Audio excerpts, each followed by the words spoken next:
Hello guys, அனைத்திந்திய அண்ணா திராவிட முன்னேற்ற கழகம் ஒரு காலத்தில் இந்தியாவிலே மூன்றாவது பெரிய கட்சி.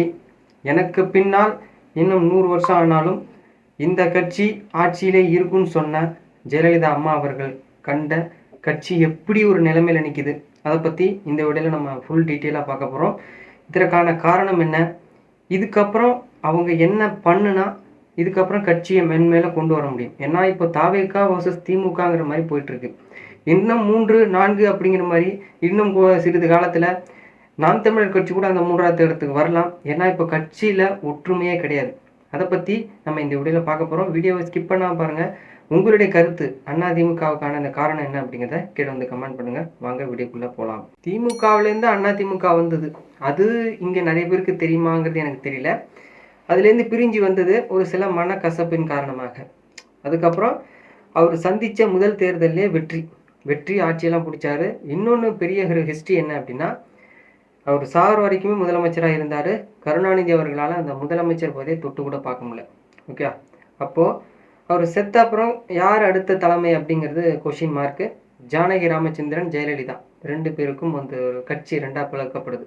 ஓகேவா, இப்போ கட்சி பிளக்கப்படும் போது ஒரு சில நாட்கள் ஜானகி ராமச்சந்திரன் முதலமைச்சராக இருக்காங்க. அதுக்கப்புறம் ரிசைன் பண்ணி ஜெயலலிதா அவர்கள்ட்ட கொடுக்குறாங்க.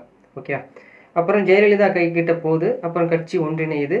அப்புறம் கட்சி அந்த ஒரு ஒரு ஒரு பக்கம் ஆட்சி பிடிக்கிறது, ஒரு பக்கம் எதிர்கட்சி, ஒரு பக்கம் ஆட்சி எதிர்கட்சி அப்படிங்கிற மாதிரி தான் போச்சு. தொடர்ந்து 2 முறை தோத்ததே கிடையாது. பட் ஆனால் இப்போ தோத்துருக்காங்க.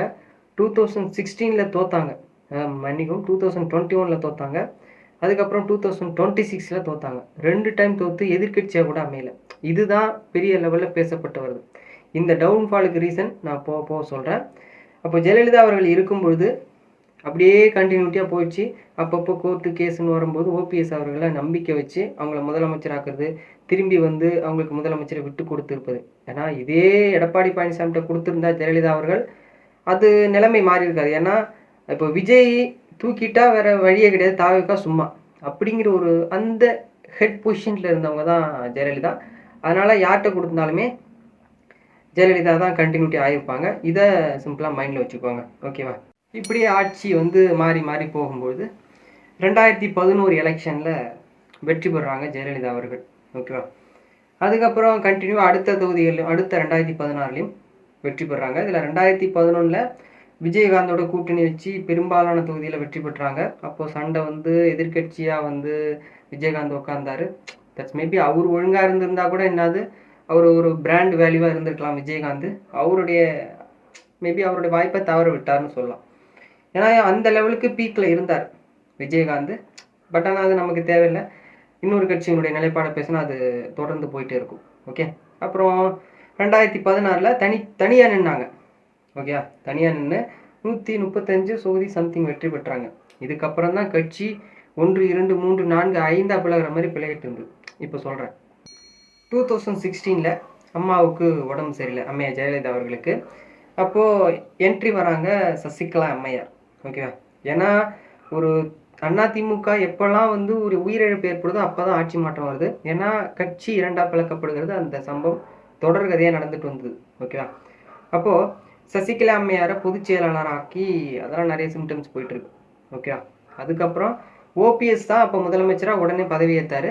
கட்சி வந்து சசிகலா கிட்ட முதலமைச்சர் பதவி ஓபிஎஸ் கிட்ட இருந்தது. அப்புறம் வலுக்கட்டாயமாக சொல்லி அம்மாவுக்கு அப்புறம் சின்னம்மா அப்படிங்கிற ஒரு போஸ்டிங்ஸ் நிறைய போஸ்டர்ஸ்லாம் ஒட்டி அப்படியே அந்த ஒரு வேல்யூவை கொண்டு வந்து அந்த நேம் சிம்டம்ஸை க்ரியேட் பண்ணி ஓபிஎஸ்டேருந்து பதவியை பிடுங்குறாங்க. பதவியை பிடுங்க சொன்ன ஒரு சில வாரங்கள்லேயே அந்த கேஸ் வந்து வருது. என்ன கேஸ்னால், இந்த மாதிரி சொத்து குவிப்பு வழக்குன்னு கேஸ் வருது. அந்த கேஸில் இப்போ சொல்லலை அப்படின்னா கிட்டத்தட்ட ஒரு 4-5 வருஷத்துக்கு அப்புறம் அந்த கேஸுடைய தீர்ப்பு தள்ளி போக வாய்ப்பு இருக்குன்னு சொன்னாங்க. அதனால் மும்முரமாக பார்க்கப்பட்டது. இதில் பிஜேபியோடைய என்ட்ரன்ஸாக இருந்தது. அது ஒரு பக்கம் அரசியல் சார்ந்து நம்ம அது போக வேணாம். ஓகே, பிஜேபியும் ஒரு முக்கியமான ஒரு பங்கு வச்சாங்க அதிமுக பிரிக்கிறதுல அப்படின்னு வச்சுக்கிட்டாலுமே. அப்போது கேஸு இவங்க சொத்து குவிப்பு வழக்கு உண்மைதான்ட்டு ஸ்டேட்மெண்ட் வருது. வேற என்ன, முதலமைச்சர் ராஜினாமா பண்ணிட்டார் ஓபிஎஸ், வேறு வழி கிடையாது. சசிகலாவுக்கு என்ன பண்ணுறதுன்னு தெரியல. சசிகலாவும் இவர் திமுகவோட கூட்டணியில் இருக்காருன்னு சொல்லிட்டு ஓபிஎஸ் போய் வெளில போய் சொல்லிட்டார், இந்த மாதிரி சின்னம்மா என்ன வலுக்கட்டாயமாக பண்ணாங்க, நான் தரிமுத்தம் பண்ணுறேன்னு சொல்லிட்டு அம்மா இதில் போய் உட்காந்தாரு. ஓகே, அதுக்கு சசிகலா எதிர்ப்பு தெரிவிச்சுட்டு வேற என்ன பண்ணுறதுன்னு தெரியாமல் சொத்துக்குழுப்பில் தீர்ப்பு வந்துச்சு. ஓகே, எடப்பாடி பழனிசாமி முதலமைச்சர் ஆக்கிடுவோம், 4 வருஷம் தான் நம்ம போயிட்டு வந்துடலாம்னு சொல்லிட்டு போகும்போது டிடிவி தினகரன் துணை பொதுச் செயலாளர் இருக்கார். ஓகே, அதெல்லாம் காலங்கள் ஒன்று ஒன்றா சொல்லுது. அப்புறம் என்ன நடக்குது அப்படின்னா 18 எம்எல்ஏக்கள் தகுதி நீக்கம், அந்த ஒரு ரெஸ்டாரண்ட்லாம் வச்சு அதெல்லாம் நிறைய போயிட்டுருக்கு. ஓகேவா, அதெல்லாம் போகும்போது ஒரு கட்டத்தில் ஆட்சிக்கு ஆதரவு எம்எல்ஏக்கள் இருந்தாலுமே தகுதி நீக்கம் அதெல்லாம் பண்ணும்போது குறையுது. அப்போது ஓபிஎஸோடைய ஆதரவு தேவைப்படுது. அப்போ என்ன செய்கிறாங்க, கட்சியை நீ பார்த்துக்கோ, ஆட்சியை நான் பார்த்துக்கன்னு சொல்லிட்டு ஒரு ஸ்டேட்மெண்ட், 2 பேரும் ஒரு அக்ரிமெண்ட் மாதிரி ஒரு போடாமல் வச்சுக்கிற மாதிரி. அதிமுகவில் ஒருங்கிணைப்பாளர் இணை ஒருங்கிணைப்பாளர் இருக்கணும், நான் முதலமைச்சராக இருக்கேன், நீ துணை முதலமைச்சராக இருக்குன்னு சொல்லிட்டு ஓபிஎஸ் இபிஎஸ் போயிட்டு ஜாயின் பண்ணுறாங்க. ஓகே, இது நடக்குது. கட்சி மறுபடியும் ஒன்றிணையுது. ஆனால் 2017 21 வரைக்குமே அப்படி இப்படி இரட்டை தலைமை கொண்டு போயிட்டு இருக்காங்க. ஓகே, பட் ஆனால் இடையில நடந்த எலெக்ஷன்ஸ் எல்லாத்தையுமே, உள்ளாட்சி தேர்தல், இடைத்தேர்தல் எல்லாத்தையுமே தோத்து தான் போகிறாங்க. பட் ஆனால் அவங்களால ஜெயிக்க முடியல. கிட்டத்தட்ட அந்த 18 எம்எல்ஏக்கள் தகுதி நீக்கத்தில் 7 8 ஜெயிச்சாங்க. ஓகே, மீதி திமுக தான் ஜெயிச்சாங்க. அப்படியே ஆட்சிக்கு அந்த மெஜாரிட்டி கிடச்சிருச்சு. 4 வருஷத்தை ஓட்டுட்டாங்க.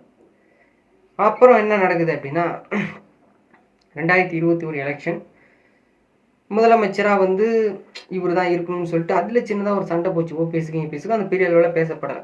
அப்போ என்ன நடக்குது, ஓகே நீங்களே முதலமைச்சராக இருங்க, நான் முன்மொழிகிறேன்னு சொல்லிட்டு ஓபிஎஸ் முன்மொழிகிறார். ஏன்னா ஃபஸ்ட்டு ப்ரியாரிட்டி ஓபிஎஸ் தான். பட் ஆனால் வாய்ப்பு இல்லை, எல்லா எம்எல்ஏக்களையும் இபிஎஸ் கையில் இருக்கிறதுனால நான் முதலமைச்சராக முன்மொழிகிறேன்னு சொல்லிட்டு அந்த சண்டை அதோடு முடிஞ்சிச்சு.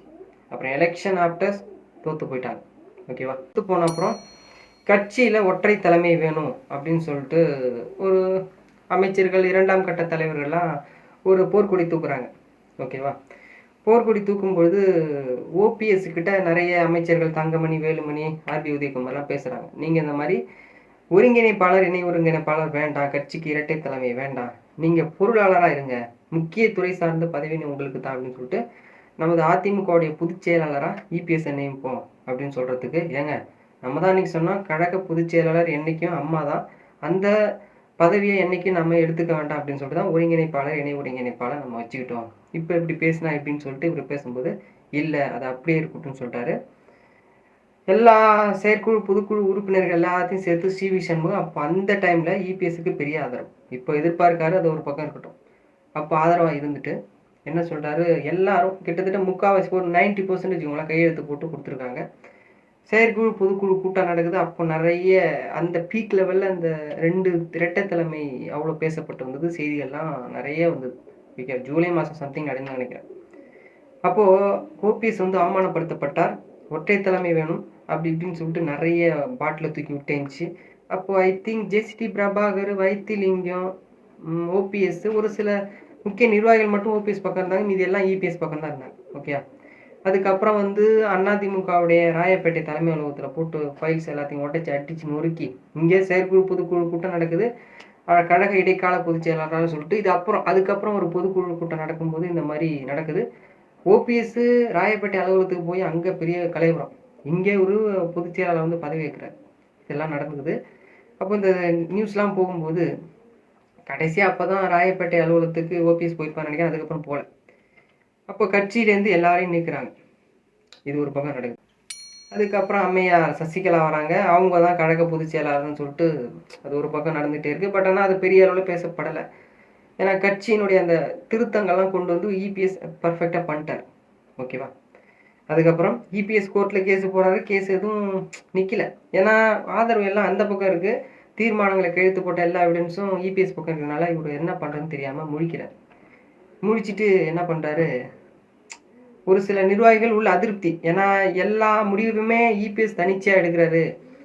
செங்கோட்டையனாக இருக்கட்டும், மற்ற ஒரு சில அஃபீஷியல்ஸ் அமைச்சர்கள்லாம் பேசுகிறதெல்லாம் கொஞ்சம் கொஞ்சமாக காதுக்கு வந்தது. பட் ஆனால் வெளில வரல. திடீர்னு என்ன பண்ணார் செங்கோட்டையன், கட்சி ஒற்றுமையாக இருக்கணும், நான் இவ்வளோ பேசுனேன் அப்படி இப்படின்னு சொல்லிட்டு ஒரு ப்ரெஸ் மீட்டில் ஒன்று அரேஞ்ச்மெண்ட் பண்ணுறாரு. ப்ரெஸ் மீட்டில் இந்த மாதிரி சொல்கிறாரு, 10 நாள் 5 நாள் கெடு கொடுக்குறாரு, இதுக்குள்ளே ஏதாவது பண்ணணும்னு சொல்லிட்டு சொல்கிறாரு. கட்சி தலைமையும் பெரிய அளவில் அவர் மேலே ஆக்ஷன் எடுக்கலை. அதுக்கப்புறம் உண்மையை ஒன்று சொல்கிறாரு, நான் சேர்க்கணும்னு சொன்னேன், அவங்கள சசிகலா மேரவங்களை சேர்த்தாலும் ஜெயிக்க முடியும்னு சொன்னேன், கேட்கல அப்படின்னு சொன்னோன்னே இவர் கட்சியிலேருந்து நீக்கிறாரு இபிஎஸ். தப்பு நிறைய பண்ணுறது இதுதான். ஓபிஎஸ்ங்கிறது ஒரு சில மாவட்டங்களில் கணிசமான வாக்கு பெற்றிருக்காரு, அவரை வச்சிருக்கிறது முதல் தப்பு, அவரையும் தூக்குனாங்க.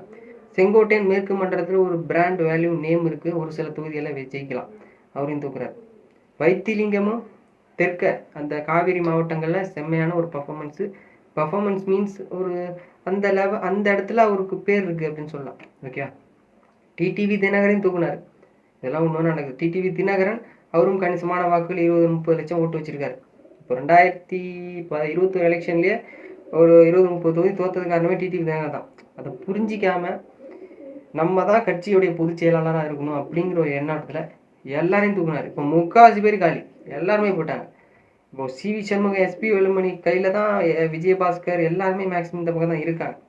2ஆம் கட்ட தலைவர்கள். எம்எல்ஏக்கள் வேணால் இப்போ அந்த பக்கம் போயிருக்கலாம். ஓகேவா. இப்போ 3 பேர் போயிட்டாங்க, அதெல்லாம் அந்த பக்கம் இருக்கட்டும், அடுத்தடுத்து இன்னும் விவரிக்கிறேன். அப்புறம் ஏதாவது ஒரு மாவட்ட செயலாளர்கள் ஏதாவது ஒரு ஸ்டேட்மெண்ட் இந்த மாதிரி கட்சி ஒன்றினு சொன்னால் ஒன்றும் கிடையாது. இபிஎஸ் கட்சிக்கு முரண்பாடாக செயல்பட்டதால் இவரை கட்சியிலிருந்து நீக்குகிறோம், யாரும் இவரோட சேரக்கூடாதுன்னு சொல்லிட்டு நீக்கு நீக்கு நீக்கு நீக்கு நீக்கு நடந்துகிட்டே இருக்கு. எல்லா எலெக்ஷன்லையும் தோல்வி தான், ஜெயிக்கவே கிடையாது. தாவேக்காங்கிற கட்சி வர வரைக்குமே அவர் ஜெயிக்கவே இல்லை. ஓகேவா. இப்போது 2026 எலெக்ஷன்ஸ் நடக்குது. கிட்டத்தட்ட நான் ஆல்ரெடி சொல்லியிருந்தேன், ஒரு வாட்டி எதிர்கட்சியாக இருந்தால் அடுத்த வாட்டி ஆளுங்கட்சியாக வந்துடுவாங்க. அதிமுக ஹிஸ்ட்ரியிலேயே அவங்க கட்சி ஆரம்பித்ததுலேருந்து இந்த முறையும் தோல்வி. கட்சியில் பிளவு வந்துச்சு. இப்போ பிளவு வரும்போது ஒரு உண்மையும் வெளில வருது. என்னென்னா, இந்த மாதிரி நாங்கள் சொன்னோம், தாவேக்காவோட கூட்டணி வச்சே நம்ம பயணிக்கலாம்னு சொன்னோம். கேட்கவே இல்லை. சிவி சண்முகம் சொன்னார், கேட்கவே இல்லைங்க, வேண்டாம், நம்ம தான் இருக்கணும் அப்படின்னு சொல்கிறாரு. அது மட்டும் இல்லாமல் திமுகவோடலாம் கூட்டணிக்கு போகணும்னு சொல்கிறாரு அப்படின்னு சொல்லிட்டு அது நிறைய பெரிய கலபிரம்லாம் போயிட்டுருக்கு, இன்னைய வரையும் போயிட்டுருக்கு.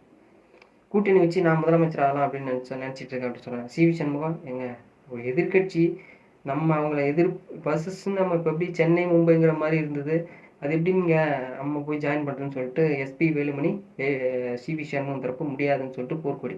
அப்புறம் அதிமுக சட்டமன்ற குழு தலைவராக நான் தான் இருக்கணும், எஸ்பி வேலுமணி ஒரு பக்கம், இபிஎஸ் ஒரு பக்கம், அந்த ஸ்டேட்மெண்ட்டு அந்த லெட்டர்ஸ்லாம் கொடுத்து அது ஒரு பக்கம் கலைபுரம் போயிட்டுருக்கு. விஜய் முதலமைச்சர் ஆகிட்டார். இப்போ என்ன நடக்குது அப்படின்னா, ஜேசிடி பிரபாகர் ஒரு சில முக்கிய தலைவர்கள்லாம் திமுக தாவேகா எல்லா கட்சியிலையும் இணைஞ்சிட்டாங்க. அங்கங்கே ஒரு சில பர்சன்டேஜ், ஒரு 0.2%, 3% ஓட்டு வச்சுருப்பாங்க. ஒருத்தவங்களையும் சும்மா எடுத்து பாருங்க, ஒரு 5-6% ஓட்டு வரும். அப்போ அந்த பர்சன்டேஜ் கூடிய பீப்புள்ஸ்லாம் அங்கங்கே ஜாயின் ஆகும்போது உங்களுடைய ஓட்டு தான் பிரியும். கட்சியினுடைய நலன் சேர்ந்து இபிஎஸ் யோசிக்கவே இல்லை. இது எந்த அளவில் போய் முடிஞ்சாலும் பரவாயில்ல, நலன் கருதி யோசிக்கணும் அப்படின்னா அப்பப்போ பொதுக்குழு கூட்டணும், செயற்குழு கூட்டம், மாவட்ட செயலர் கூட்டம் கூட்டணும். ஆடிக்கு ஒரு வாட்டி அம்மாச்சிக்கு ஒரு வாட்டினா கூட்டமே நடக்குது.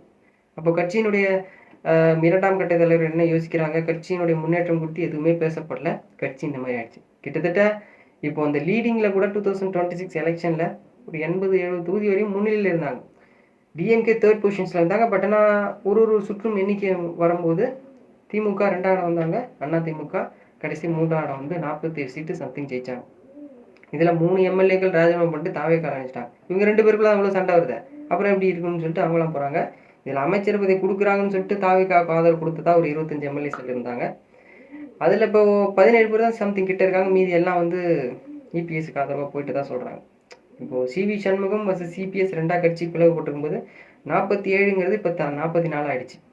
ஓகேவா. இந்த மாதிரி கட்சியினுடைய நலன் சார்ந்து ஒருத்தவங்களையும் யோசிக்கிறதே இல்லை. அவங்களுடைய நலன் சார்ந்து மட்டும்தான் யோசிக்கிறாங்களே தவிர கட்சி முன்னேறணும்னு சொல்லிட்டு யாருமே யோசிக்கல. ஐ திங்க் எப்படி சொல்கிறது, தேசிய முற்போக்கு திராவிட கழகம் ஒரு சில நேரத்தில் எப்படி பீக்கில் இருந்தோ எப்படி டவுன்ஃபால் ஆச்சு, அதுவும் டவுன்ஃபால் போகிற மாதிரி தெரியுது. ஒன்று என்னென்னா, ரெட்டலை அப்படிங்கிறது கிராமத்து சைட்லேருந்து ஓட்டு போகிற மக்கள் இருக்கிறதுனால 1 கோடி வாக்குகள் மேலே எடுக்க முடிஞ்சுது. சிம்டம்ஸ் அதான். ஒரு கட்சியிலே சிறந்த ஆளுமை கிடையாது. முக்கியமான தலைவர்களை நீக்கிட்டே இருந்தால் உங்களால் வெற்றி பெறவே முடியாது. அதனால் இதுக்கப்புறம் இந்த வீடியோவை யாராவது பார்க்குறாங்க, ஒரு அதிமுக தொண்டர்கள், ஒரு சில அஃபிஷியல்ஸ் யாராவது பார்க்குறாங்க அப்படின்னா கட்சி ஒற்றுமையாக இருக்கணும். சசிகலாவாக இருக்கட்டும், இதுக்கப்புறம் ஓபிஎஸ் வரமாட்டார். அரசியல் நடக்கலாம், வந்தாலும் வரலாம். செங்கோட்டையன் கண்டிப்பாக வரமாட்டார். மீதி இருக்கக்கூடிய டிடிவி தினர் கூட ஜாயின் பண்ணி வச்சுட்டார். ஓகே. முக்கிய தலைவரை சேர்ந்து பொதுக்குழு, செயற்குழு, மாவட்ட செயலர் கூட்டம் நடத்தி கட்சியினுடைய நிலைப்பாடு முன்னேற்றம் குறித்து பேசினா மட்டும்தான் அதிமுக ஜெயிக்கும். அப்படி இல்லைன்னா தாவேக்கா வர்சஸ் திமுக 2 பேருக்கு தான் போட்டியே அப்படிங்கிற மாதிரி போயிடும். உங்களுடைய கருத்து என்ன அப்படிங்கிறத கீழே பதிவு பண்ணுங்கள். வீடியோ பிடிச்சா லைக் பண்ணுங்கள், ஷேர் பண்ணுங்கள். நெக்ஸ்ட் வீடியோவில் பார்க்கலாம். தேங்க்ஸ் ஃபார் வாட்சிங்.